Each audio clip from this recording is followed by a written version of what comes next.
Hegde fertility అమ్మ అనే పిలుపుకు శ్రీకారం చుట్టండి. పొందండి ఉచిత మొదటి కన్సల్టేషన్, మొదటి స్కాన్. సంప్రదించండి 8880747474.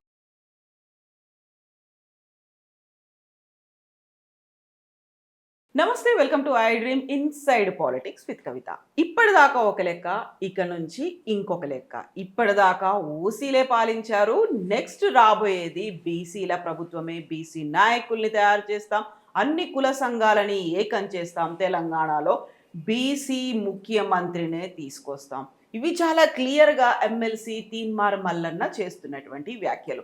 నిజంగానే అన్ని కుల సంఘాల ప్రతినిధులు, కుల సంఘాలు తీన్మార్ మల్లన్నతో కలిసి వస్తున్నారా? నిజంగా ఈ ప్రకటన వెనకాల ఎందుకని అన్ని అనుమానాలు వ్యక్తమవుతున్నాయి? బోల్డ్ అన్ని క్వశ్చన్స్ ఉన్నాయి.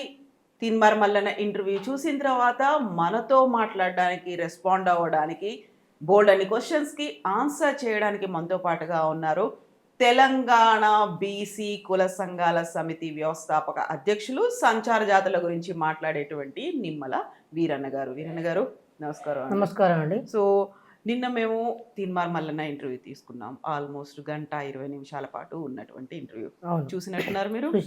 ఏమనిపించింది? అంటే ఇప్పుడు ఆయన బీసీలకు నాయకత్వం ఉన్నది, నిర్మాణం ఉంది, నేను ముఖ్యమంత్రిని అయితాము అని చెప్తా ఉండు. ఇవాళ కాంగ్రెస్ పార్టీని చైతన్యం చేయడానికి, రేవంత్ రెడ్డి బలాన్ని ప్రాణం పోయటానికి ఇవాళ ఆయన పని కట్టుకున్నట్టుగా అవుపడుతుంది ప్రజలకు. ఆ ఇద్దరి మధ్యలో పడకే కదా ఆయన బయటకు వచ్చాడు. ఇప్పుడు రేవంత్ రెడ్డి అధిష్టానం రాహుల్ గాంధీ చెప్పినట్టుగా పనిచేయట్లేదు, వాళ్ళు ఉన్నటువంటి బైలాస్కి అనుగుణంగా పనిచేయట్లేదు అనేది కదా. మీరనేది ఇద్దరు కలిసి పనిచేస్తున్నారంటారా? అవును. ఎట్లా అంటే మీకు చెప్తా. ఆయన ఛానల్లో ఒక బీసీ ప్రతినిధులతో నేను ముఖ్యమంత్రిని కలుస్తా, ఒకసారి వెనక్కిపోయి మల్లన్నగా ఆయన అర్థం కావాలి, చింతపండు నవీన్ గారికి అర్థం కావాలి. మీ ఛానల్లో మీరు ఒకరోజు నాతోని చర్చ పెట్టుకుంటూ, ఆ చర్చ నడుపుతూ 8 గంటలకు డేబిట్లో పెట్టుకుని ఆయన ఏం చెప్తాడు? నేను ముఖ్యమంత్రి కాడికి పోతున్నా బీసీ సమస్యల మీద, నాతో ఎవరు వస్తారో రండి బీసీ ప్రతినిధులని ఇప్పుడు మాట్లాడటం. ఉదయం 8 గంటకి 11 లోపల పోయి రేవంత్ రెడ్డిని కలవటం, రహస్య చర్చలు నడవటం. ఇది నిజం చెప్తున్నా, నేను అబద్ధం చెప్తలేను. ఇది ఎప్పుడు జరిగింది? ఇది ముందు బీసీ వాదం ఆయన పట్టుకుంటున్నా, బీసీల సంక్షేమం గురించి మాట్లాడుతున్నా, నేను నాయకుడిని చెప్పుకొని వచ్చే క్రమం సంగతి చెప్తా ఉన్నా. మిర్యాల కూడా సభ జరగకముందు సంగతి చెప్తున్నా. ఓకే.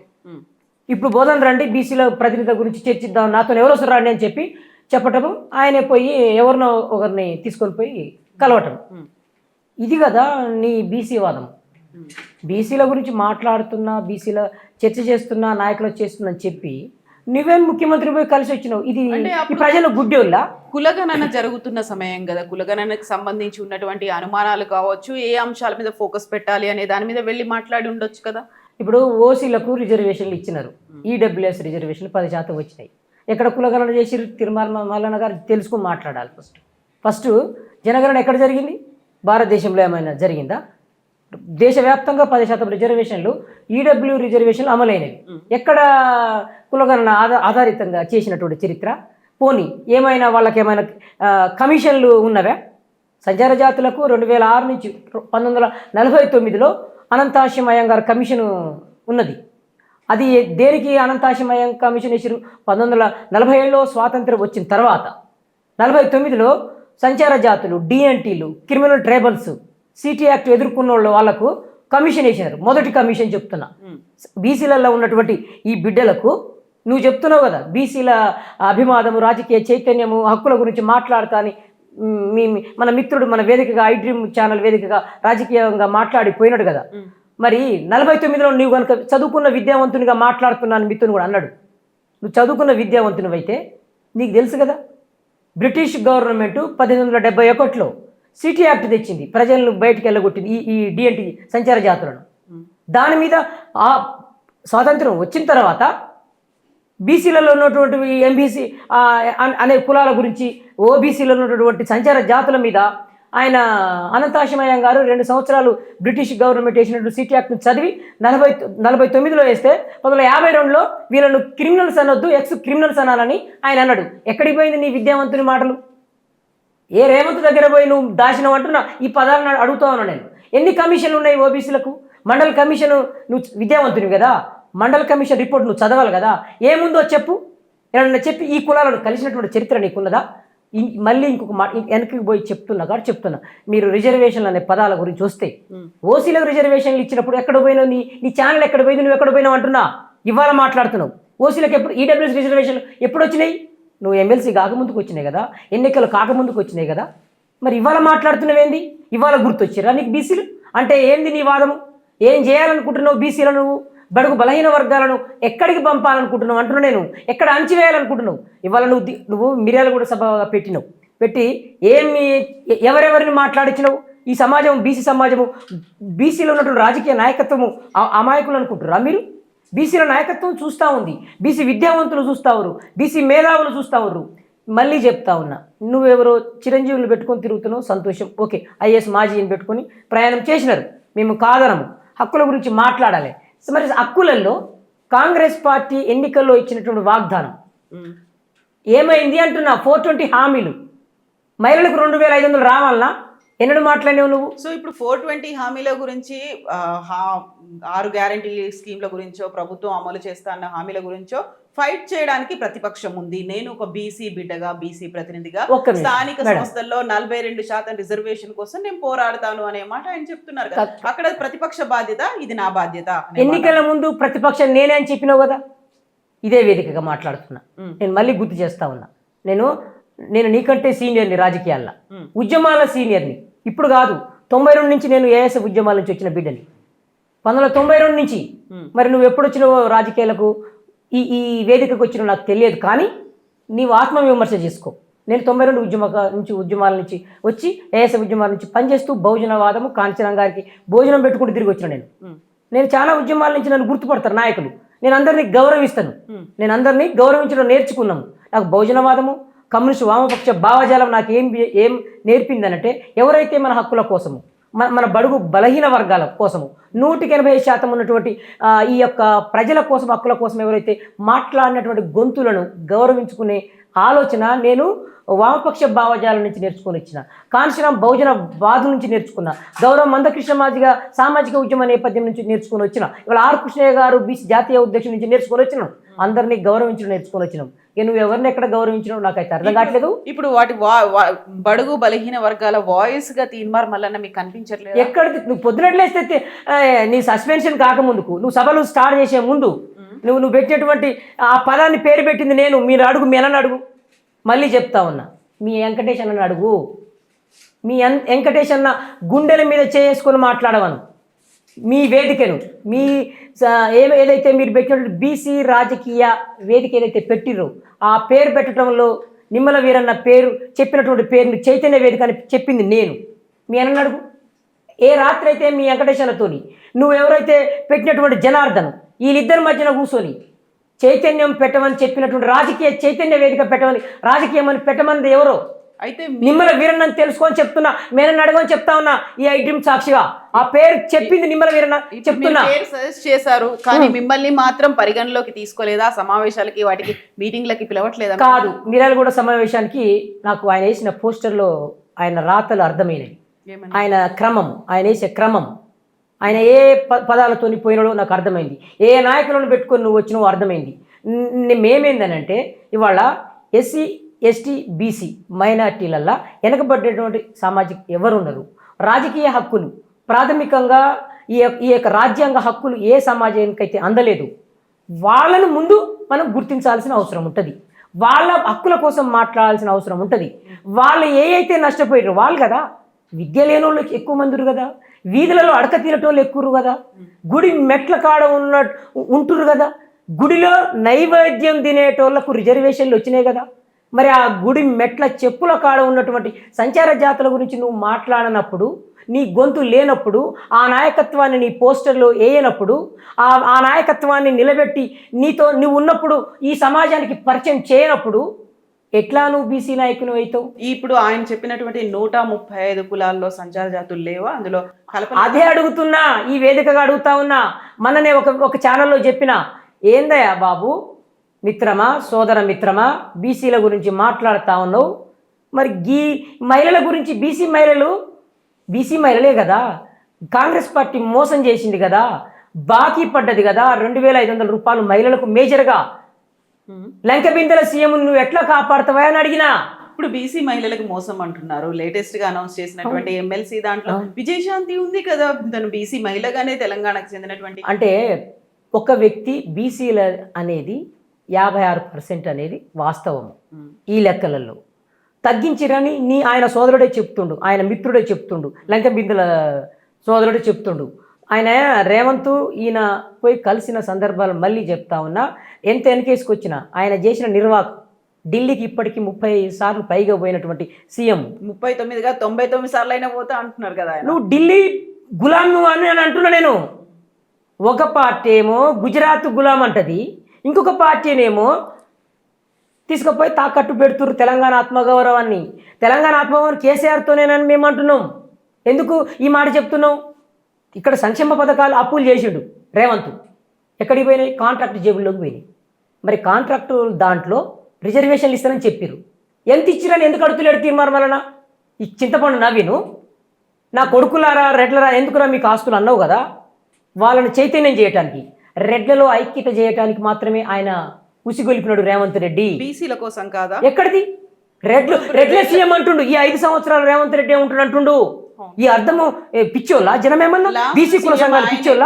అగ్రకులాలకు చెందినటువంటి లాస్ట్ సీఎం రేవంత్ రెడ్డి అవుతారు అనే మాట. ఇప్పుడు వాళ్ళని ఏకం చేయడానికి బీసీలని ఏం చేసిండని రేవంత్ రెడ్డిని ఇంకా 5 సంవత్సరాలు కొనసాగుతుండని అడుగుతున్నా. మళ్ళీ చెప్తా ఉన్నా ఈ వేదికగా, వాళ్ళ ఎమ్మెల్యే మన పథకాలు డుమ్కి కొట్టినాయి అన్నాడు. ఒక దవడగురు జరిచిండు రేవంత్ని ఆ మాటని. బుద్ధి రావద్దు నీకు? మన పథకాలు డుమ్కి కొట్టినాయి అన్నాడు మునుగోడు ఎమ్మెల్యే గారు. ఇంకేం కావాలరే, వాడు బ్రోకర్ రా అన్నాడు, లంగారా అన్నాడు, ఈ లాగుల తొండలోడే సీఎం రా అని చెప్పిండు. వాడిని జరుస్తున్నాడు చెంబలు. నువ్వేవడరా వాడిని వీడిని అనుకుంటా నువ్వు వాడు వీడంటానికి? ఎవరిని చైతన్యం చేస్తున్నావు? రెడ్లను చైతన్యం చేస్తే నువ్వు కాదా? బీసీలు చైతన్యం చేస్తే మళ్ళీ అడుగుతా ఉన్నా ఈ వేదికగా, ఈ ఐడ్రీమ్ వేదికగా, అందరూ పిచ్చోళ్ళు ఎవరు లేరు, కుల సంఘాలు ఎవరు మద్దతు లేదు ఆయనకు. 2-3 తాబేదారులను పెట్టుకొని నువ్వు పోతున్నావు. మళ్ళీ చెప్తా ఉన్నా రెడ్లను ఐక్యం చేయటానికి ఇవాళ రెడ్ల నా కొడుకులారా అని నువ్వు ముందుకు పోతా ఉన్నావు. అనగానే ఏం జరిగింది? అక్కడి నుంచి ఒక వ్యక్తి అని క్రియేట్ చేయబోయారు. ఎవరో యూట్యూబ్ ఛానల్ లెక్క ఉంటారు కదా పేర్లలో, ఆయన మాట్లాడే మాటలలో ఒక కామెంట్ వీళ్ళే పెట్టించిర్రా అనేది ఇవాళ ప్రజలు ఆలోచించాలి, ఉద్యమకారులు ఆలోచించాలి, విద్యావంతులు ఆలోచించాలి.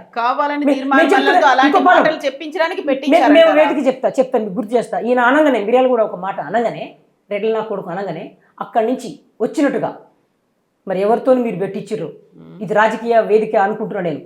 ఆయన క్యూ న్యూస్లో బీసీలందరూ మీ ముంగల మహిళ, మీరు కవితక్క గారు, మీరు ఇంకో ఉద్యమ కవితక్క ఉంది, మళ్ళీ మీరు ఈ సమాజాన్ని రాజకీయ నాయకత్వాన్ని ఇంకొక అందరి నిజ స్వరూపాన్ని ఈ ప్రజల ముందు ఉంచేటువంటి అక్కగా మీకు ఒక చెప్తున్నా, దృష్టి అనొద్దు అంటున్నా, క్షమించండి అనొద్దు, ఆ భాష చెప్తా ఉన్నా. మూత్రము బీసీలందరూ మా మూత్రము ఉచ్చదాగండ్రా అని చెప్పి ఒక కామెంట్ ఆయన మాట్లాడే మాటలప్పుడు పెట్టిరు. ఇది ఎవరు పెట్టిరు నాకు తెలుసు, ఉద్యమకారులకు తెలుసు, విద్యావంతులకు తెలుసు, ఉద్యమకారులకు తెలుసు, సర్వజనులకు ఉన్న 4 కోట్ల పైబడి ఉన్నటువంటి తెలంగాణ వాదులకు చూస్తున్నటువంటి అందరికీ అర్థం. ఎవరు పెట్టించిర్రో అనేది, ఎవరిని బలం చేకూర్చాలని, ఎవరిని రెచ్చగొట్టాలని అట్నుంచి ఫస్ట్ అన్నమాట నువ్వే. రెడ్లను నా కొడుకులారా అన్నది నువ్వే వేదిక నుంచి. తర్వాత దానికి నువ్వు మాట్లాడుతూ తెల్లారి 2 రోజుల తర్వాత బీసీలందరూ మా ఉచదాగాలన్నట్టు రెడ్లు పెట్టించినట్టుగా ఒకటి క్రియేట్ చేసినట్టుగా అవుపడతా ఉంది. నాకు అవుపడుతుంది అంటున్నా నేను ఇప్పటి గాను. నేనేమో మనీ మీడియం మాఫియాతోని రాజకీయాలు చేయాలని రాలే, ఏ సమాజాన్ని హక్కులను కాలరాయాలని రాలే నేను. మళ్ళీ చెప్తా ఉన్నాను, ఇక్కడ చాలామంది చిరంజీవి లాంటి, పవన్ కళ్యాణ్ లాంటి, కాన్షిరాముల మారిసు కాన్షిరాములు ఎంతోమంది ఉద్యమకారులతో నేను నిలబడి పనిచేసినటువంటి చరిత్ర నాకుంది. నేనేమో సామాన్యంగా చెప్తలే ఈ మాటలు నేను ఉత్తగానే నా నోటి పదాల నుంచి రావట్లేవు. నేనేమంటున్నా, రెడ్ల నుంచి ఒక కామెంట్ వచ్చింది, ఆ తర్వాతనే నేనన్నా అనేది క్రియేట్ చేయబోతుండు. మళ్ళీ తిరుమల మల్లన్న కూడా అన్నాడు, రెడ్లు మా ఉచ్చదాగాలన్నట్టు మాట్లాడాడు తిరుమల మల్లన్న కూడా. దానికంటే ముందు వాళ్ళు అన్నారు కాబట్టి నేను అన్నా అనేది క్రియేట్ చేస్తున్నారు. అంటే ఎవరెవరికి పంచాయలు ఇంకోటి వేదికగా ఏమన్నాడు, మారణ హోమం జరగాలంటుండు. నిన్న మీ ఛానల్లో విన్నా, రక్తపాతం ఏంది? అంటే బీసీలు కనుక ఉద్యమించి ముందుకొస్తే వాళ్ళు పైకి రావడం, లేకుంటే వాళ్ళు పదవుల్లో ఉండడం అగ్రకులాలకు ఇష్టం ఉండదు కాబట్టి చంపిస్తారు అనే ఒక మాట చెప్తున్నారు ఆయన. పొరపాటు. ఇప్పుడు జరిగేది ఎక్కడున్నావు నువ్వు ఎక్కడికి పోతున్నావు? మహబూబ్ నగర్ పోయినావు, ఇది రెచ్చగొట్టేది కాదా? మహబూబ్ నగర్ వచ్చినావు, బిల్లలు తక్కువ ఉపయోగించుకుంటున్నావు అంటే వాళ్ళ ఉద్యమాన్ని నువ్వు క్రెడిట్ చేసుకోవాలని ప్రయత్నం చేస్తా ఉన్నావు. మరి ఆర్ కృష్ణ ఎందుకు వేదిక చూపిస్తలేవు? ఇంకొక జాజుల శ్రీనివాస మిత్రుడు ఆయన ఎందుకు చూపిస్తలేవు? కవితకు వచ్చినాక గౌరవ కవితక్క గారు ఎమ్మెల్సీ వచ్చిన తర్వాత బీసీ వాదాన్ని ఆమె డెడికేషన్ కమిషన్ కాడ తీసుకుపోయింది. నల్గొండలో సమావేశం పెట్టినప్పుడు ఆమె బీసీల హక్కుల గురించి అన్ని కులాలను వరుసపెట్టి మాట్లాడిపించింది. ఆ తర్వాతనే తీర్మానం ఒక వేదికగా బయటకు వచ్చిండు. అప్పటిదాకా రాలే. నల్లగొండ సమావేశం అయిన తర్వాత, వికారాబాదు కవితక్క సమావేశం అయిన తర్వాత, ఇటు కరీంనగర్ ఈ సమావేశాలు అయిన తర్వాతనే తీర్మానం బీసీల వాదానికి డైవర్ట్ అయినాడు. మళ్ళీ మీకు గుర్తు చేస్తామన్న విద్యావంతులారా, రాజకీయ నాయకులారా, సంఘ నాయకులారా, ఒకసారి ఆయన ఎప్పుడు బీసీ వాదాలకు వచ్చి ఒక ఛానల్, ఆయన ఛానల్ ఉంది కదా, ఈ ఛానల్ పేరు ఉందా? క్యూ అనే సింబల్. కమల్ హాసన్ సినిమాలో ఒక వ్యక్తిని చంపుతాడు. ఆయన లైవ్ ప్రోగ్రాం పెట్టి భారతీయుడు సినిమాలో ఒక అవినీతి వ్యక్తిని కిడ్నాప్ చేసి చంపే ముందు వచ్చిన పేరే, కమల్ హాసన్ చూపించిన పేరే ఈయన పెట్టుకొని తిరుగుతున్నాడు. అది డూప్లికేటే. మీరు ఇప్పుడు ఒక మాట అన్నారు, అవును, కావాలని రెచ్చగొట్టే ప్రయత్నమో లేకపోతే పక్కదారి పట్టించే ప్రయత్నమో అనేది. ఇప్పుడు అక్కడ అంతా వాళ్ళు ఒకటి క్రియేట్ చేసి పెట్టుకున్నారు సీన్, దాన్ని ముందుండి నడిపిస్తోంది తీన్మార్ మల్లన్న అయితే వెనకాల ఉంది ఎవరు అంటారు మీరు? రేవంత్ ఉన్నాడు అంటున్నాను నేను. సో ఇద్దరు ఎందుకంటున్నా చెప్పనా? రేవంత్ని తిట్టినట్టే అవపడతాడు, రెడ్లను తిట్టినట్టే అవపడతాడు. ఈయన ఛానల్లో పొద్దునట్టు లేవంగానే మా రాహుల్ గాంధీ అంటాడు, మా రాహుల్ గాంధీ ఎజెండా అంటాడు. ఏంది నీ రాహుల్ గాంధీ ఎజెండా? ఏంది? నీ రాహుల్ గాంధీ పెట్టిన సీఎం కాడా? నీ రాహుల్ గాంధీ పెట్టిన సీఎంఏ కదా. నీ రాహుల్ గాంధీ పంపినటువంటి ఈ 100 కోట్లు తీసుకున్న, ముడుపులు తీసుకున్న లంక బిందెల సీఎంఏ కదా. 100 కోట్ల మీద ఎప్పుడైనా మాట్లాడిందా తిరుమల? హైడ్రా కూలుస్తుంటే, పేదల ఇండ్లు కూలుస్తుంటే ఎప్పుడన్నా తిరుమల మాట్లాడిందా?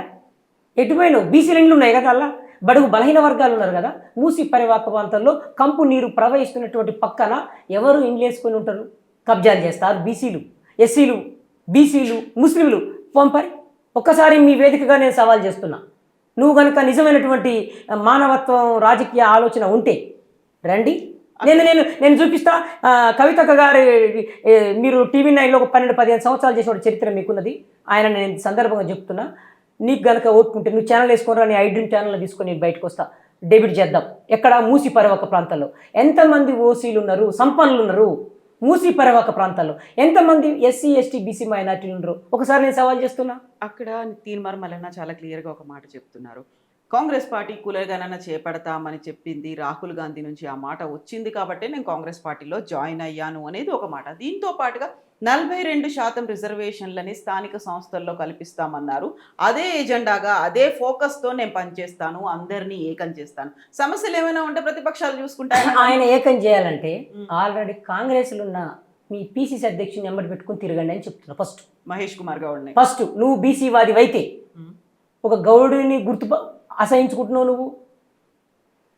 నీ పక్కన ఉన్నటువంటి ఇంకొక మీ పెద్దన్న మున్నూరు బిడ్డ పిసిసి అధ్యక్షుడు ఎప్పుడో అయినాడు, పెద్ద వ్యక్తి హనుమంత్ అన్న ఎటుపోయినాడు? నీ వేదికలో ఉన్నాడా? మదియాస్కి గౌడు నీ వేదికలలో ఉన్నాడా? నీ పక్క నువ్వు ఉన్న పార్టీ వ్యక్తులనే నువ్వు గౌరవించినప్పుడు ఎక్కడుంది బీసీ వాదం అంటున్నా నేను. బాగా ఇది విద్యావంతులు ఆలోచిస్తారని కోరుకుంటున్నా. రాజకీయ మేధావులు కూడా ఆలోచించాలి ఈ పదాన్ని. నీ పక్కన నీ పార్టీలో ఉన్నటువంటి బీసీలు లేకుండా ఎక్కడ బీసీ వాదం ఉంది? ఎక్కడుంది బీసీ వాదం? ఇది ప్రశ్నగా అవుపడుతుంది అని అడుగుతా ఉన్నా. ఒకటి, నువ్వు టీఆర్ఎస్ వాళ్ళు 2-3 కొత్తలో వచ్చినారు, చాలా మందిని చూసినాను, ఇవాళ లేరు వాళ్ళు. నీ సభలలో లేరు. ఎక్కడుంటారు నీ సభలలో చెప్పండి న్యాయంగా? ఆ డయాస్ నిండా ఉన్న వాళ్ళు ఎవరు మరి? స్థానిక సంస్థలు.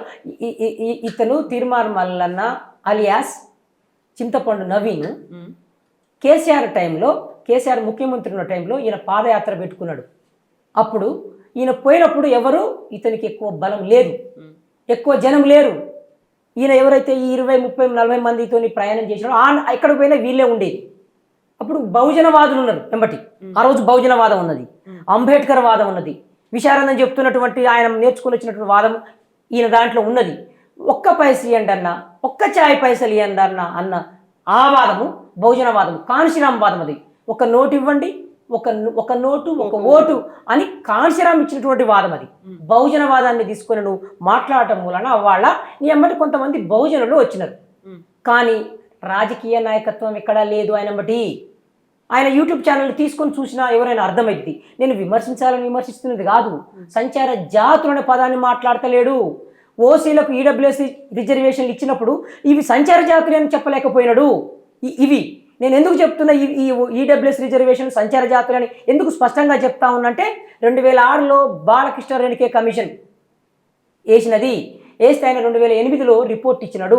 ఏమన్నాడు, ఏముంది, వీళ్ళు ఎస్సీ ఎస్టీలలో ఉండాలి, కానీ ఇప్పటికే అన్యాయం జరిగినది కాబట్టి వీళ్ళకు సపరేట్గా denotified tribal and nomadic semi nomadic ట్రైబల్స్గా రిజర్వేషన్లు ఇచ్చి వీళ్ళకు న్యాయం చేయాలని చెప్పినాడు.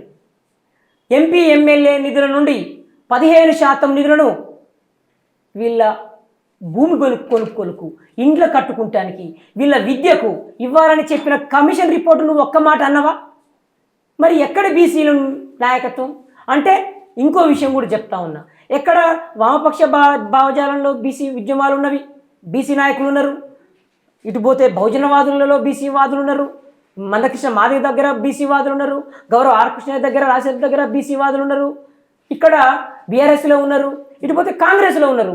ఏ వ్యక్తిని నువ్వు ఎమ్మటి లేకుండా నీకు ఏమి రహస్య ఒప్పందం అంటున్నా నేను? నీ కాంగ్రెస్ పార్టీలో ఉన్న బీసీలు లేకుండా, నీ మదియాసికి లేకుండా, ఇంకోళ్ళు లేకుండా. ఇంకో విషయం చెప్తా ఉన్నా, నువ్వు జైలు పోయినా నేను కొట్లాడినా, నిజమైన ప్రతిపక్షంగా కొట్లాడినా అంటున్నావు కదా. మరి అయ్యాల మీ మహిళ నువ్వు జైలు పోయినా అని అంటున్నావు. పోయినప్పుడు ఎక్కడ ఉంది, ఎవరెవరి పార్టీలు ఉన్నారు నీ ఎమ్మటి? ఈటల రాజేందర్ని కలిసినవా? తర్వాత బండి సంజయ్ గారిని కలిసినవా? అరవింద్ గారిని కలిసినవా? ఏరి ఇప్పుడు వాళ్ళు నీ వేదికలలో అని అడుగుతున్నా. వీళ్ళు బీసీ వాదులు కాదా? బీసీ నాయకులు కాదా? రాజకీయంలో గెలుపు ఓటములలో ఉన్నోళ్ళు వ్యక్తులు కదా. కాకపోతే ఇదేమి విడ్డూరం అని అడుగుతున్న రాజకీయాల్లో. కాకపోతే ఇప్పుడు రాజకీయ పార్టీలందరూ ఇలాంటి కొంతమంది లీడర్లని తమకు అనుకూలంగా మార్చుకున్నారు, అనుగుణంగా మాట్లాడేలా చేస్తున్నారు. వాళ్ళ ప్రయోజనాల కోసమే ఆ బీసీ లీడర్లు మంత్రులుగానో ఎమ్మెల్యేలుగానో ఎంపీలుగానో ఉన్నారు తప్ప బహుజన వాదాన్ని, ఎవరైతే మీరు చెప్తున్నటువంటి బీసీ వాదం ఉందో దీన్ని వినిపించట్లేదు. అందరినీ లీడర్లుగా తయారు చేయాలి, వాళ్ళకి కావాల్సినటువంటి అవకాశాలు కల్పించడానికి, సమాన అవకాశాలు కల్పించడానికి ఈ ఉద్యమం, పోరాటం అంటున్నారు. ఒక్క ఆలోచన చేయండి మళ్ళీ. మీరు పెద్దమ్మ మంచి ప్రశ్న అడిగినారు, ఆయనకు కూడా అర్థం అవుతుందని అనుకుంటా. బీసీ నాయకత్వం ఉందని ఇదే వేదికగా మాట్లాడినాడు. బీసీ నాయకత్వం ఉన్నది అని అన్నాడు. మరి రాజకీయంగా గెలిచినోలే కదా నాయకత్వం అంటే. బీసీ ఉద్యమము ఉన్నది, బీసీ నాయకత్వం నేను లేదంటున్నా. బీసీ ఉద్యమం అనేది ఆర్ కృష్ణయ్య గారు, ఆయన ఒక 40-45 సంవత్సరాలుగా ఫస్ట్ విద్య కావాలి, తర్వాత 1/1 వస్తుంది అని చెప్పిండు. ఇవాళ చర్చ నడుస్తుంది. కులగణన సమయం వచ్చింది కాబట్టి వస్తూ ఉంది. ఈ కులగణన ఎవరు చేసిర్రు? అది రాజకీయ పార్టీలు చేస్తాయి, రాజకీయ పార్టీలు చేస్తున్నాయి అంతే. బీజేపీ రాజకీయ పార్టీ, కాంగ్రెస్ రాజకీయ పార్టీ, కేంద్రంలో వాళ్ళు చేయాలి, ఇక్కడ వీళ్ళు చేయాలి. నేను ముందే చెప్పిన, ఓసీలకు రిజర్వేషన్లు ఇచ్చినప్పుడు ఎక్కడ కులగణన జరగకుండా రిజర్వేషన్లు వచ్చినాయి. ఇది లేదా నీకు మాట లేదా? నువ్వు విద్యావంతులు కదా, ఇది అడుగుతలేవు. 2, నువ్వు రాజకీయంగా ఉన్నటువంటి వాళ్ళను పక్కకి నెట్టి నువ్వేం నాయకత్వం చేయగలుగుతావు? అంటే నువ్వు ఫెయిల్ అయినట్టే కదా. ఇప్పుడు దీన్ని బట్టి నువ్వు లేనట్టే కదా. నువ్వు అన్న మాటల్లో అర్థం ఉంది. నువ్వు రాజకీయం నాయకులు లేకుండా బీసీ వాదం ఉందంటున్నావు, బీసీ నాయకులు ఉండరంటున్నావు. నాయకత్వం లేదు అని నేను అంటున్నా. ఉంటే రాజకీయ నాయకత్వం ఉంటే దేవేంద్ర గౌడ్ గారు బీసీ పార్టీ పెట్టినాడు. బీసీ అతను బలమైనటువంటి ఓటు బ్యాంకు ఉన్నటువంటి గౌడు సామాజిక వర్గం నుంచి వచ్చినప్పుడు పార్టీ పెట్టినాడు. పార్టీ తీసుకుపోయి చిరంజీవి దాంట్లో మెర్జి చేసినాడు. కాసాని జ్ఞానేశ్వరరావు పార్టీ పెట్టినాడు. ముదిరాజు సామాజిక వర్గము ఆయన పార్టీ పెట్టినాడు. ఆయన పార్టీ తీసుకుపోయి మెర్జి చేసినాడు. నారగోని గారు రాజ్యాధికార పార్టీ పెట్టినాడు. ఆయన సైలెంట్గా వ్యక్తిగతంగా నిలబడి పనిచేస్తున్నాడు. ఇట్లా బీసీ పార్టీ ఉన్నవి, విద్యార్థి సేన పార్టీలు ఉన్నవి, చాలా విద్యార్థి రాజకీయ పార్టీలు ఉన్నవి. ఇవన్నీ కాకుండా నువ్వు వ్యక్తిగతంగా నీకున్నటువంటి కొంతమందిని పెట్టి ఇదే రాజకీయ నాయకత్వం బీసీలు అని చెప్పడం భ్రమ కాదా? నెల క్రితమే వచ్చిందంటుడు కదా, మన ప్రెస్ మీట్ పెట్టుకొని చెప్పిండు ఇక్కడ ప్రెస్ క్లబ్ సోమాజిగూడలో. నేను వచ్చిన తర్వాతనే రాజకీయ ఎజెండా వచ్చింది వాదం అంటుడు. నువ్వు సీఎం రేవంత్ వచ్చిన తర్వాతనే నిన్ను ఆయన పెట్టి పురమాయించిన తర్వాతనే వచ్చిందని నేనంటా ఉన్నా. ఇది నిజమంటున్నా. ఏదో 30 లక్షలు పెట్టి ఆర్ కృష్ణయ్య గారిని గౌరవ ఆర్ కృష్ణయ్య గారిని తీసుకుపోయి అక్కడ పెట్టి పెద్ద మనిషిని పెట్టుకుని ఆయన ఒక టైంలో ఆయనకు ముఖ్యమంత్రి క్యాండిడేట్ ఆయన ఇక్కడ తెలంగాణకు ముఖ్యమంత్రి క్యాండిడేట్గా చంద్రబాబు ప్రకటించినాడు. అలాంటి వ్యక్తిని పక్కన ఉంచుకొని నేనే ముఖ్యమంత్రిని నేనే రాజకీయాలు చేస్తానని చెప్పుకున్నావు. అగౌరవపరుస్తున్నావు పెద్ద మనుషులను పిలిచి అగౌరవపరుస్తున్నావు. ఎవరైతే రాజకీయ నాయకత్వంగా ఎదిగినటువంటి వాళ్ళను అణచివేసే ప్రయత్నంలో ఉన్నావు. ఆయనను గౌరవించి రాజ్యసభ ఇచ్చింది బీజేపీ పార్టీ. నువ్వు ఇండిపెండెంట్గా గెలిచినప్పుడు ఓట్లు పడలే నీకు ఎక్కడ. నువ్వు పార్టీ పెట్టుకున్నావు, పార్టీ తీసుకుపోయి బీజేపీలోకి పోయినావు, మళ్ళీ బీజేపీ నుంచి వచ్చి కాంగ్రెస్లోకి వచ్చినావు. చూడండి ఒకే సంవత్సరంలో చాలా నడిచినాయి. కేసుల నుంచి బయటికి రావడానికి బీజేపీలోకి పోయినావు, వాళ్ళందరినీ పట్టుకొని బండి సంజయ్ అరవింద్ వీళ్ళందరూ పట్టుకొని తిరిగిండు. కిషన్ రెడ్డి డబ్బు కొట్టినావు, అయిపోయింది. ఎమ్మటే మరి దీంట్లోకి వచ్చినావు, ఎమ్మెల్యే కోసం ట్రై చేసినావు. మేడ్చెల్లా పార్టీ పెట్టుకుంటే నాకు కూడా టికెట్ ఇస్తారు అనుకున్నావు, వాళ్ళు లెక్క చేయలేదు. తర్వాత పోయినావు, నువ్వు అలా కలిసినావు, నేను కాంగ్రెస్ పార్టీ గెలిచిన అంటున్నావు. ఇది ఎక్కడి న్యాయం అంటున్నా? నేను కాంగ్రెస్ వాదినా, నువ్వు కాంగ్రెస్ వాదివా కావు కదా. నువ్వు స్వతంత్ర అభ్యర్థి కదా, పార్టీ పెట్టినావు కదా. మరి పార్టీ మీదనే ఉండకుండా ఎందుకు కాంగ్రెస్లో పోయినావు? నువ్వు కనుక ఈ సమాజాన్ని చేయాలంటే ఎలక్షన్ ముందు నుంచే కదా నువ్వు ఎవరెవరికి సపోర్ట్ చేసి వచ్చినావో తెలియదా? ఏ రెడ్లకు సపోర్ట్ చేసి ఓట్లేమని చెప్పినావు. ఎన్నికల ముందేమో ఓట్లే రెడ్లను గెలిపేమని తిరిగినటువంటి నీవు ఎన్నికలు అయిపోయిన తర్వాత నువ్వు ఎమ్మెల్సీ టికెట్ ఇచ్చి గెలిచిన తర్వాత ఇప్పుడు మళ్ళీ ఎమ్మెల్సీని అడ్డు పెట్టుకొని, అది పల్లా రాజశేఖర రెడ్డి గారికి సంబంధించినటువంటి రిజైన్ చేసిండు ఆయన. దాని మీద ఆ ఖాళీ దాంట్లో నీకు టికెట్ తెచ్చుకొని గెలిచిన తర్వాత బీసీ వాదం అందుకున్నామని నేను అంటున్నా. పట్టభద్రులను కూడా నువ్వు మోసం చేసినావు. సర్వజనుల పట్టభద్రులు నీకు ఓట్లు వేసినారు, వేస్తే ఏమన్నావు? నాకెవరు ఓట్లు వేద్దన్నావు. ఫస్ట్ ఏరాలి కదా అనలేదు. ఆర్ కృష్ణ గారు రిజైన్ చేయగానే నేను ఎందుకు రిజైన్ చేస్తా అన్నావు. ఇదంతా క్రమం. ఎవరికి చెప్పాలి నువ్వు? నేనేమంటున్నంటే ఎందుకు ఇవన్నీ నేను డెబ్యూట్ చేస్తున్నా, బీసీ వాదులు ముందుకు పోతే వెనక్కి గుంచుతున్నాడు కాదు. నువ్వు నిజమైన బీసీ వాదు అయితే ఆర్ కృష్ణయ్య గారిని ఇంకా ఉన్నటువంటి బీసీ వాదులు అందరినీ పెట్టుకోవాలి కదా. ఇప్పుడు కవితక్క గారు కూడా బీసీ వాదంతో ఆమె సమావేశాలు పెడతా ఉంది. మరి వరుస కూర్చో. ఇప్పుడు ఆమె అక్కగారు ఎమ్మెల్సీగా ఉన్నారు, పార్టీకి వ్యతిరేకంగా ఉన్నది ఆమె. టీఆర్ఎస్ పార్టీ కేసీఆర్ సంబంధించిన కేటీఆర్ వీళ్ళంతా అసెంబ్లీ బైకాట్ చేసినారు. కానీ కవిత గారు వాదన వినిపించారు, నిలబడి చర్చ చేయమని పట్టుబట్టింది కాంగ్రెస్ పార్టీని. మరి ఇప్పుడు నువ్వు ఆ బీసీ వాదివి, కవిత తేలాలి. ఇప్పుడు న్యాయంగా ధర్మంగా మాట్లాడితే ఓకే, చర్చ ఎందుకు చేయలే? నువ్వు ఎన్ని రోజులలో చర్చ పెట్టమని చెప్పలే? బీసీల జనాభా లెక్కలను డెడికేషన్ కమిషన్ కావాలని కొట్లాడిన తర్వాతనే కాంగ్రెస్ చెంప జరిసి రేవంతులు లంకెబిందల సీఎంను కొట్టి చెంపలు జరిసిరు కదా. వీళ్ళు కోర్టు పోయి లంపకాయలు వేయించినారు కదా. వేయించిన తర్వాతనే డెడికేషన్ కమిషన్, బీసీ కమిషన్కి హక్కులు లేవు, డెడికేషన్ కమిషన్ అని చెప్పినారు కదా. ఇదంతా చూస్తుంటే ఏమి జరుగుతూ ఉంది? ఎటువైపు తీసుకోపోవాలనుకుంటున్నావు? మా బీసీ వాదాన్ని నువ్వు ఎక్కడ అణచివేయాలనుకుంటున్నావు? 42% ఇచ్చిరు ఓట్లు ఏమని చెప్పాలనుకుంటున్నావా? 42% కాంగ్రెస్ ఇచ్చింది, ఈ సంక్షేమ పథకాలు ఇవ్వదని చెప్పాలనుకుంటున్నావా? ఐడ్రీమ్ నువ్వు చెప్పినట్టు విన్నా, డబ్బులు లేవని చెప్పినట్టు నువ్వెవరు? చూసుకొని మాట్లాడాలి కదా అంటావు. ఇప్పుడు అంటారు ఏంది? ఎన్నికల ముందేమో ఓట్లు ఏమని చెప్పినావు, ఇప్పుడు ఏమంటున్నావు? బడ్జెట్ అంత లేదు, డబ్బులు నిధులు లేవని మాట్లాడుతున్నావు. ఐడ్రీమ్ సాక్షిగా నువ్వు ఉందనుకుంటావు, దాంట్లో వాయిస్ ఉందనుకుంటా అన్నాడు. ఈ మాటలు మీ ముందు అన్నాడు అతను. డబ్బులు ప్రభుత్వం కాడ లేవు, చూసుకొని సంక్షేమ పథకాలు ఇవ్వాలి అంటాడు. అయితే ఎవరిని తిమ్మిని మంది చేయాలనుకుంటున్నావు? ఇక్కడ మీరు నాయకులు, రాజకీయ పార్టీలు ఇవన్నీ అంటున్నారు, కానీ రావాల్సినటువంటి కదలిక, ఉద్యమం అనేది అక్కడ ఉన్నటువంటి పల్లెల్లో రావాలి. ఎవరైతే సాధారణ పౌరులు ఉన్నారో వాళ్ళలో కదలిక రావాలి, ముందుకు కదిలి రావాలి, వాళ్ళనే నాయకులుగా తయారు చేయాలి. వాళ్ళ వల్లే ఒక ఉద్యమం వస్తుంది, తర్వాత రాష్ట్రంలో అధికారం వస్తుంది, వాళ్ళని అధికారం దిశగా తీసుకెళ్ళాలి అనేది. నాయకులు ఆల్రెడీ నాయకులుగా ఎమర్జ్ అయి ఉన్నారు, ఇక్కడ ఉన్నటువంటి సాధారణ ప్రజలు కదా. స్థానిక సంస్థల్లో జనరల్లో బీసీలు గెలుస్తారు. ఇప్పుడు కొత్త కాదు. ఎన్టీ రామారావు మండల్ కమిషన్, కాకా కాలేకర్ కమిషన్, అనంతాశయం కమిషన్, ఎన్నో కమిషన్ల ద్వారా చైతన్యమైన బీసీలు బలపడుతుంటే, రాజకీయంగా బలపడి నాయకత్వ నిర్మాణానికి బలపడ్డ తర్వాతనే ఇతను వచ్చిందంటారు. నేను ఆల్రెడీ ఎంపీటీసీలు ఉన్నారు, జెడ్పీటీసీలు ఉన్నారు, సర్పంచ్లు ఉన్నారు. రెడ్లతో జనరల్లో సర్పంచ్లు ఎంపీటీసీ గెలవగలిగే దమ్మున నాయకత్వం బీసీలో ఉన్నది అంటున్నా నేను. కానీ పర్సంటేజ్ చాలా తక్కువ ఉంది. ఉండాల్సిన దానికంటే ఎక్కడైతే తక్కువ పర్సంటేజ్ వాళ్ళు ఉన్నారో వాళ్ళే ఎక్కువ మెజారిటీగా ఎమ్మెల్యేలు, ఎంపీలుగా కనిపిస్తున్నారు. ఇక్కడ అధిక శాతంలో ఉన్నటువంటి బీసీలకి చాలా తక్కువ పర్సంటేజ్ కనిపిస్తోంది అని. ఓకే, దీన్ని నువ్వు నాయకులను చేయాలి, ఎమ్మెల్యే చేయాలని నీకు ఉంటే న్యాయంగా ప్రజాస్వామ్యహితంగా నువ్వు బయటికి వెళ్ళాలి. ఫస్ట్ నేను ఎమ్మెల్యే కావాలని ఉంది నాలాంటి వాళ్ళు ఎంతోమంది ఉన్నారు. నేను రాజకీయాలకు నేను 92 నుంచి వచ్చిన తర్వాత ఏఐఎస్ఎఫ్ నుంచి వచ్చిన తర్వాత వచ్చి బీఎస్పీలో జాయిన్ అయినా. కాళీశ్వరం గారు కింద కూర్చొని చెప్పులు కుట్టే వ్యక్తుల నుంచి మొదలుకొని కార్మికులను ఎమ్మెల్యే చేసినటువంటి ఉత్తరప్రదేశ్లో నడిచినది ఒక పంతులమ్మను ఎమ్మెల్యేలుగా చేసిన చరిత్ర అక్కడ ఉన్నదని నేను పనిచేసినాం. మేము మాలాంటి వాళ్ళు ఎంతోమంది ఉద్యమకారులు ఉన్నారు.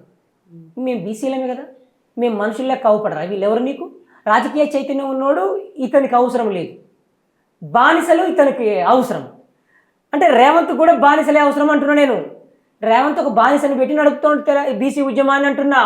రేవంత్ ఒక బానిసను పెట్టి సంక్షేమ పథకాలను డైవర్ట్ చేయడానికి తెచ్చినాడు. ఇంకోటి చెప్తా ఉన్నా, నువ్వు ఎమ్మెల్యేలు చేయాలంటే రాజకీయ పార్టీ ఉండాలి కదా. బీఫామ్లు ఇచ్చే పార్టీలు వాళ్ళేం చెప్తున్నావు? ఓకే, వీళ్ళందరూ రాజకీయ పార్టీలలో ఉన్నారు. వాళ్ళని మధు యాష్కిన్ గౌడ్ కూడా ఓడగొడతాడు. ఇంకా అందరినీ ఓడగొడటానికే ఉన్నాడు ఈయన.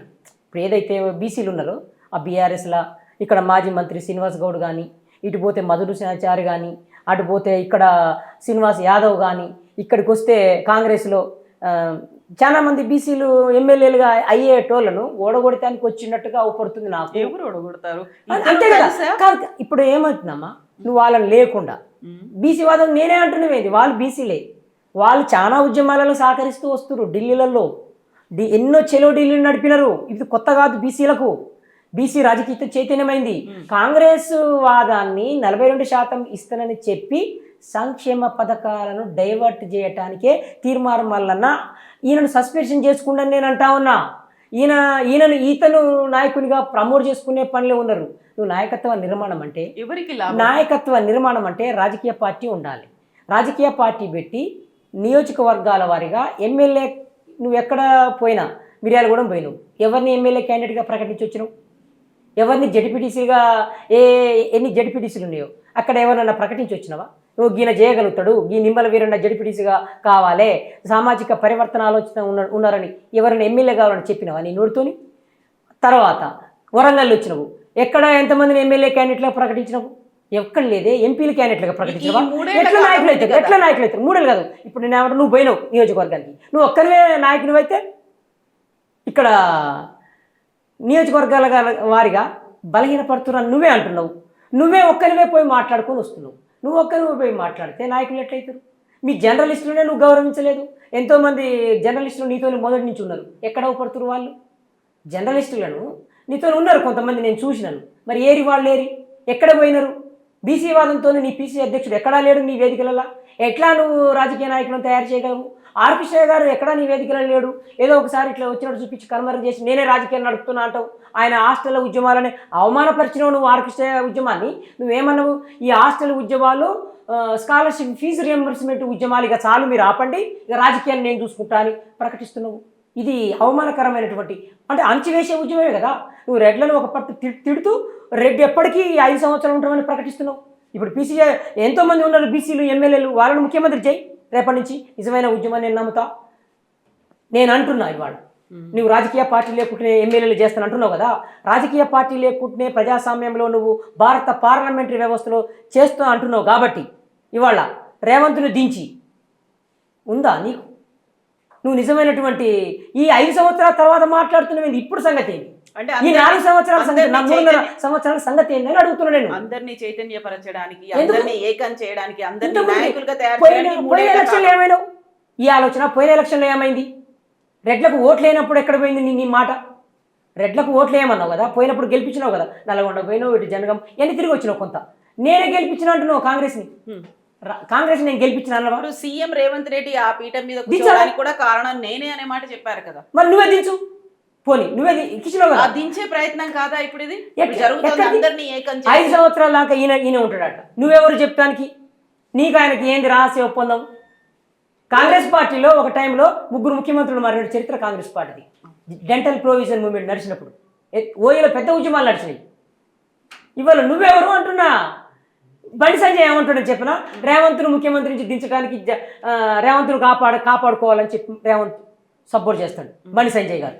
నువ్వు కాంగ్రెస్ పార్టీలో ఉండి రెడ్డి ఈయనే ముఖ్యమంత్రి 5 సంవత్సరాలు ఉంటాడు నువ్వు ప్రకటిస్తావు. ఇదే బీసీ ఉద్యమం. ఇప్పుడు ఈ లాజిక్ ఈ వాదన కేవలం నిమ్మల వీరన్న మాత్రమే చేస్తున్నాడా? తనతో పాటుగా ఉన్నటువంటి 135 బీసీ కుల సంఘాలు కూడా ఇదే వాదిస్తున్నారు. ఎవరు లేరు సంఘాలు ఆయన బట్టి ఎక్కడ లేరు. 135 కుల సంఘాలు లేవు. సంఘాలు ఎక్కడ లేవు.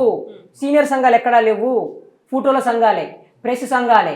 నీ టీవీ నీ న్యూస్ ఉంది కదా, నీది ఏదైతే క్యూ న్యూస్ ఉందో, నువ్వు అసలు బీసీ వాదనకి ఎప్పుడు వచ్చినావు ఒకసారి నువ్వే రెక్టిఫై చేసుకో, నువ్వే పునర్సమీక్షించుకో, నీ ఆత్మ విమర్శ చేసుకో. ఫస్ట్ నేను ఎప్పటి నుంచి వచ్చినా ఇది నిజం కాదా నీకే అర్థమైద్దని నీ వేదికగా చెప్తా ఉన్నా. ఫస్ట్ నీ కాంగ్రెస్లో ఉన్నటువంటి బీసీ మంత్రులను ఎమ్మెల్యేలను వాళ్ళను ముందు పెట్టు. బీసీ మంత్రులు ఉన్నారు కదా నీ నీ నీ నీ నీ దాంట్లో ఫస్ట్ వాళ్ళను గౌరవించంటున్నా. పొన్నం ప్రభాకర్ రెడ్డి నీ మీటింగ్లలో ఎట్లా బీసీ నాయకత్వం అవుతుంది అంటున్నా నేను. ఇంకొక మహిళ ఉంది, నువ్వు మహిళను కూడా గౌరవిస్తలేవు కదా. మహిళా మంత్రి ఉన్నది కదా, ఆమెను కూడా గౌరవిస్తలేవు. ఆమె నీ సామాజిక వర్గం మహిళ మంత్రి. ఇద్దరు మంత్రులను నీ వేదిక మీద లేకుండా నువ్వు కాంగ్రెస్ పార్టీలో ఉండి ఇది ఎక్కడి మోసమాయ మాట, ఎవరిని మోసం చేయాలనుకుంటున్నామని నేను ఈ సందర్భంగా చెప్తున్నా. నీ ఎంతోమంది ఎమ్మెల్సీలు ఉన్నారు కదా, నీ వాళ్ళు కార్పొరేట్ చైర్మన్లు ఉన్నారు కదా, ఎన్ని ఇప్పించినావు పోనీ. రేవంత్ రెడ్డితో నువ్వు ఆడ ఉండి సాటుగా నువ్వు కలిసి సవాల్ చేసినావు. నీ ద్వారా ఇవాళ సవాల్ చేస్తున్నావు. కార్పొరేషన్ చైర్మన్లు ఎంతమందికి పదవులు ఇప్పించినావు నువ్వు? ఎంతమంది బీసీలకు ఇప్పించినావు? ఎంతమంది బీసీ కుల సంఘాల నాయకులకు ఇప్పించినావు? ఎక్కడిది నీ చరిత్ర? ఎక్కడ బీసీ నాయకులను తయారు చేస్తున్నావు? కాంట్రాక్టు పదవులలో ఎక్కడ ఎవరికి ఎన్ని ఇప్పించినావు? ఎన్ని ఇవ్వాలని కొట్లాడినావు? ఇది ఎక్కడిది?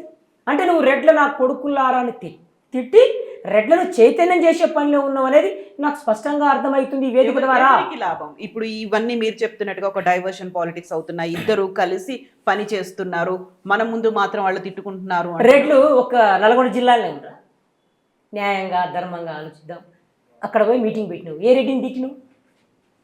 మహబూబ్ నగర్లో ఏ రెడ్లను తిట్టినావు? ఏ ఓసీలను తిట్టినావు? ఇది ఎవరికి అర్థం కావాలి? ఇది ఎవరిని మోసం చేస్తావు? నీ నిబద్ధత ఉంటే ముందు 2500కు మహిళలకు బాకీ పడ్డ డబ్బుల గురించి క్షేత్రస్థాయిలో ఉద్యమాన్ని ప్రకటించు. నిజమైనటువంటి బీసీవైతే, నిజమైనటువంటి బీసీవా నకిలీ బీసీవా తేలిపోతుంది. మహిళలు మోసం చేసి ఓట్లేసిర్రు. 2500 బాకీ పడ్డ డబ్బులను గల్లాబట్టి వసూలు చేద్దాం. బయటికి రా, క్షేత్రస్థాయి బయటికి రా. మళ్ళీ చెప్తా ఉన్న మీ మిత్రునికి నవీన్ చింతపండు నవికి 2, ఒకటి మహిళలు 2500, ఇంకా రెండోది మహిళా విద్యార్థినులను మోసం చేసినాడు. స్కూటీలు ఇవ్వాలి. నీ బడ్జెట్లో నువ్వు పెట్టిన డబ్బులు తెచ్చిండు కదా, 50,000 కోట్లు తెచ్చి లక్షల కోట్లు తెచ్చినాడు కదా, 50,000 కోట్లు తెచ్చినాడు కదా. మహిళలకు కొన్ని ఏమంటున్నా గల్లాబట్టి గుంజుదాం, దా బయటికి రా. చింతపండు నవీన్ కాదు 2. మూడోది చెప్తున్నా, వికలాంగులను బాకీ పడ్డాడు. బడుగు బలహీన వర్గాల వికలాంగులను మోసం చేసినాడు రేవంత్ రెడ్డి. బాకీ పడ్డాడు. బాకీ పడ్డ 14 నెలల డబ్బులను ఎందుకు బాకీ పడ్డాడు అంటున్నా? ఎలక్షన్ అయిపోగానే గెలవంగానే నేను ఇస్తా అని చెప్పి ప్రకటించినాడు ఎన్నికల వాగ్దానాలు. ఈ బాకీ పడ్డ డబ్బులను గల్లబట్టి గుంజుదాం, బయటికి రా అంటున్నా. బయటికి రమ్మంటే నువ్వు ఎమ్మెల్సీ ఉండు, నేను రిజైన్ చేయమని చెప్తలేను. నువ్వు నిబద్ధతగా ఉండు. మాకుంది, మేము మనుషులుగా మాట్లాడదాం. ఫస్ట్ మనం మనుషులము, నిజాయితీతో మాట్లాడు. మదర్ తెరిసా మానవత్వ ఆలోచన విధానం నేర్చుకోమని చెప్తా ఉన్నా. మదర్ తెరిసా సేవ చేసింది, ఎక్కడ ఆమె అంటిముట్టినట్టు లేదు. నువ్వు అంటిముట్టినట్టు బీసీ వాదాన్ని అణచివేయట అవపడుతున్నావు. నాకు నేనేమంటున్నా, నీకు వికలాంగులను మోసం చేసిన బాకీ పట్ట 14 నెలల డబ్బుల కోసం కార్యాచరణ ప్రకటించమంటున్నా. వాళ్ళకి ఆ డబ్బులు ఏమంటున్నది? నువ్వెవరు చెప్తానికి? ఢిల్లీకి పోతే 39 కాదు 150 సార్లు పోతా అంటున్నాడు ఢిల్లీ. ఎవరబ్బా సొమ్ము పెట్టుకొని పోతాడు? ఓట్లేసింది తెలంగాణ ప్రజలు కదా, ఓట్లేసింది మహిళలు కదా, ఓట్లేసింది వికలాంగులు కదా. కేసీఆర్ ఇస్తానన్నటువంటి 10 లక్షల దళిత బంధుకు ఎగస్ట్రా 2 లక్షలు ఇస్తానని చెప్పి ఎక్కువ 10 లక్షల దళిత బంధు ఇస్తే అంబేద్కర్ అభయాస్తం పేరుతోని 12 లక్షలను ఇస్తానని చెప్పింది. ఎస్సీలను మోసం చేసింది. ఆ 12 లక్షలు కదా సంజర జాతరకు రావాలని మాట్లాడాలంటున్నా నేను. ఎస్సీలకు ఇస్తానంది కదా, బీసీలు లేమా? ఎస్సీల కంటే ఇంకా వెనుకబడిపోయినటువంటి భిక్షాటన వృత్తిలో ఉన్నారు పాపం. వీళ్ళ గురించి ఎందుకు మాట్లాడతలేమంటున్నా? ఇది అడుగుతున్నా. కాబట్టి సంక్షేమ పథకాలను ఏదైతే ఇస్తున్నదో 6 గ్యారెంటీలు ఒకటి అమలు కాలే మేజర్గా. ఫస్ట్ బాకీ పడ్డ మహిళలకు బాకీ పడ్డది, వికలాంగులకు పడ్డది, విద్యార్థినులకు పడ్డది. మొత్తం గల్లబట్టి గుంజుదాం. స్థానిక సంస్థ ఎన్నికల లోపును, స్థానిక సంస్థ ఎన్నికలను బూచిగా చూపి ఇంకా సంవత్సరాలు గడపాలని చేయకు, మోసం చేయొద్దు అంటున్నా. నేను చెప్పింది ఏం చెప్తున్నా, మీరు నిజమైనటువంటి బీసీ అయితే నువ్వు నకిలీ బీసీవా అనేది ప్రజలు గుర్తిస్తారు, మహిళలు గుర్తించబోతున్నారు, రైతులు గుర్తించబోతున్నారు. బీసీలకు భూములు 2 ఎకరాలు 3 ఎకరాలు ఉన్నారు కదా. ఎక్కడ మోసం జరుగుతుందో దాన్ని చర్చ చేద్దామని అడుగుతున్నా నేను. చర్చను పక్కకు తప్పిస్తున్నావు నువ్వు. నిన్ను సస్పెన్షన్ చేసిరనే వాదాన్ని పక్కన పెట్టు ఫస్ట్.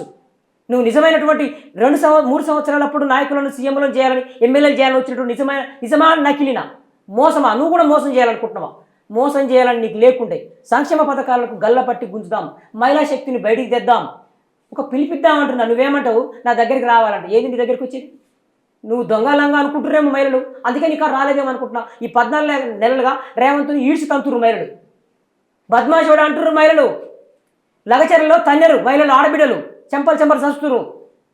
వాళ్ళ అన్న హైడ్రా పేరుతోని హైడ్రాలో కట్టిండని చెప్పి అన్నకోనీకి, ప్రజలకోనీకి, బడుగు బలహీన వర్గాలకు నీకని చెప్తా ఉండు. ఎవరిని మోసం చేద్దాం అనుకుంటారు మీరు? రేవంత్ నువ్వు, మీ లంకె బిందెల సీఎం నువ్వు కలిపి, లాగుల తొండలది వదిలేదు మీ సీఎం నువ్వు కలిపి, ఢిల్లీ బానిసలు కలిపి ఎవరిని మోసం చేయాలనుకుంటారు? కాబట్టి ఖబర్దార్. ఈ సందర్భంగా మళ్ళీ చెప్తా ఉన్నాను, మహిళలను మోసం చేసిన డబ్బులతో వికలంతో కలిపి కార్యాచరణ ప్రకటించు. నిజమైన బీసీ అని ఒప్పుకుంటారు ప్రజలు, నిన్ను గౌరవిస్తారు. నీ గొంతుంటే ఓకే సంతోషం, నీకంటే పై గొంతుగా మేము ఎక్కడ మనీ మీడియా మాఫియాని తాకట్టు పెట్టుకొని వచ్చిన వాళ్ళం కాదు. నిజాయితీతో రాజకీయాలు చేద్దాం. మనకు కావాల్సింది పదవులు. ఓకే, నీకు పదవులు కావాలి చేసుకో, కానీ రెడ్లను రేవంతే 5 సంవత్సరాలు ఉంటాయంటే నువ్వెవడివి? ఎమ్మెల్యేలు కదా తెలిసేది. నువ్వే సీఎం చేసిన అంటున్నావు, మరి దించు. మోసం చేసిండు, అన్ని మోసాలు చేస్తూ వస్తుండు కదా. బీసీలకు మోసం చేస్తుండు, మహిళలను మోసం అందరినీ, అన్ని వర్గాలను ప్రజలను మోసం చేసి వచ్చింటాడు. సీఎంను దించు, ఢిల్లీకి బాట పట్టు. ఢిల్లీ వాళ్ళే ఇక్కడ కదలాలి, ఢిల్లీ ఇక్కడికి దిగాలి. తెలంగాణ కేసీఆర్ కదా ఢిల్లీ ప్రభుత్వాన్ని వణికించి తెలంగాణ రాష్ట్రాన్ని తెచ్చిండు. తెలంగాణ రాష్ట్రాన్ని ఇప్పుడు మీరు తాకట్టు పెడుతుర్రు. ఏంది ఇది? నువ్వు కూడా ఢిల్లీకి పోతున్నా. ఇంకోటి విచిత్రం ఏంటంటే మీరు గమనించాలి, రాహుల్ గాంధీ మాట్లాడే మాటలు ఇక్కడనట ప్రచారం చేస్తలేరట. ఇతను ఒక కమిటీని వేసుకొని ఒక వేదికను తయారు చేసి పోయి కాంగ్రెస్ పార్టీని ప్రచారం చేయాలని చెప్పిండట. నువ్వు కాంగ్రెస్ వాదివా? కాంగ్రెస్ ముసుగులో ఉన్న బీసీ వాదివా? పథకాలను మభ్యపెట్టాలనే బీసీ వాదివా? కాంగ్రెస్ వాదివా? తేల్తా ఉండేడ ఈ పదం. మీరు చూడండి ఎంత కాంగ్రెస్ పార్టీకి నువ్వు, మరి బీసీలకు మహిళల మీద నువ్వు ఒక కమిటీ తయారు చేయాలి కదా, సంక్షేమ పథకాల మీద ఒక వీడియో తయారు చేయాలి కదా. చేసి రాహుల్ గాంధీ గారు మోసం చేస్తూ ఉండు, రేవంత్ ఆదానికి అంటగాగుతూ ఉండు. హైదరాబాద్ నెత్తి మీద పర్యావరణాన్ని పెట్టినటువంటి ఆ యొక్క వికారాబాద్ అడవులను ధ్వంసం చేయబోతా ఉండు. మూసీ పేరుతోని పేదల ఇండ్లు కూడా కొడతా ఉండు. ఇటుపోతే నల్లగొండ గుండెల మీద ఫ్లోరైడ్ బాధతో ఉన్నటువంటి నల్లగొండ మీద రామన్నపేట ఏరియాలో నల్లగొండ గుండె మీద ఒక cement factory, Adani Ambuja cement లాంటి ఫ్యాక్టరీలను తేవాలనుకుంటుండు. వాళ్ళు అక్కడ 100 కోట్లు తీసుకుండు. ఇది నువ్వు కదా స్క్రిప్ట్ చేయాల్సింది. నీ మీడియా ఉంటే, నీ గొంతుంటే, ఇది కదా సంక్షేమ పథకాల మీద కదా, మోసపోయిన ప్రజల మీద కదా నువ్వు వినిపించాల్సింది. కాబట్టి నేనేమంటున్నా, నా ఆక్రోశం ఏంటంటే ముందుగా మోసపోయి ఆగమైనటువంటి బిడ్డల కోసం మాట్లాడే వాళ్ళు చెప్తున్నా నేను. ఎలక్షన్లు దగ్గరున్నాయి, నాయకత్వాలకు ప్రకటించు, ఎంపీటీసీలు ఓకే చేద్దాం. కానీ రేవంత్ మోసం చేసిన దాన్ని మనం ప్రజలకు కళ్ళకి ఇప్పి చూపిద్దామని చెప్తున్నా. నిజమైనటువంటి బీసీవాదిగా మాట్లాడమని చెప్తా ఉన్నా. ఎస్ వీరన్న గారు, థ్యాంక్ యూ సో మచ్ అండి. చూద్దాం మల్లన్న నుంచి రెస్పాన్స్ ఎలా ఉంటుందో. Thank you. Okay, thank you.